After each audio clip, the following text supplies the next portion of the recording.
Hi, this is Marilyn with Hancy Creations. I'm going to give you a quick tutorial of our half square triangle tool. I have it taped down on the one side so that it stays in place, and I just lift it up every time I need to put in a couple new squares. I have my pounce pad, and you just swipe it over the X there that you see, and also get the skinny lines because those are cutting lines that make a plus sign. It's that easy. Take it out, put in the next one, and before you know it, you're done. For this quilt, I had to do 152 half square triangles. That comes out to 19 pairs of 7-inch squares. Each one will give you 8 half square triangles that trim down to 3 inches. Now, the tool itself, you can go all the way up to a 10-inch. I needed 7-inch, so this is how I did it. And I have it on my Caterpillar light up mat, which was pretty helpful. You don't have to have that though. You just put it on on any type of mat or a tabletop.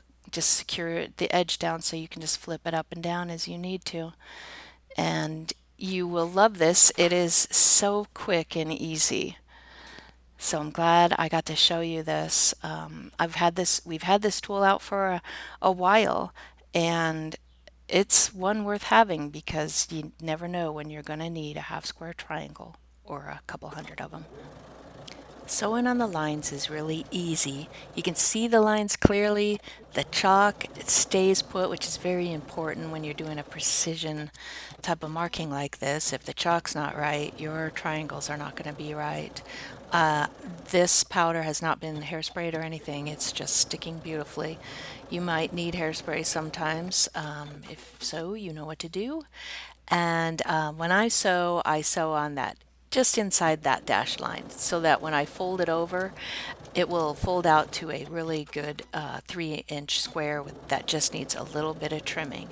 Sometimes if you sew right on the line and then you open it up, it'll fall short. So it's a good tip to keep in mind for perfect half square triangles.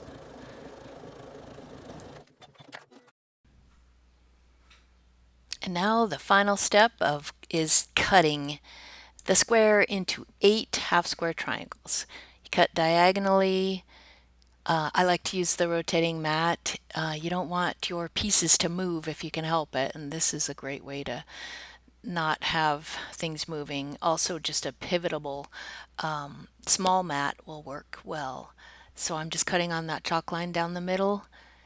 There are 4 cuts to make on each 7-inch block. And once you do that, you have 8 half square triangles ready to press open and trim.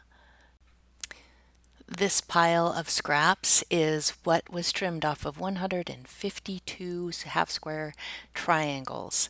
It's not a lot, but then again, it's important that you trim that off if you want your points to line up correctly. Here they are, pressed and ready to be trimmed and assembled. Half square triangles are found in so many quilts. I hope you get this stencil to help you make your half square triangles go together super easy and fast. Thanks so much for watching. Happy quilting. Be sure to watch part 2 when I do the quilting of this summertime quilt.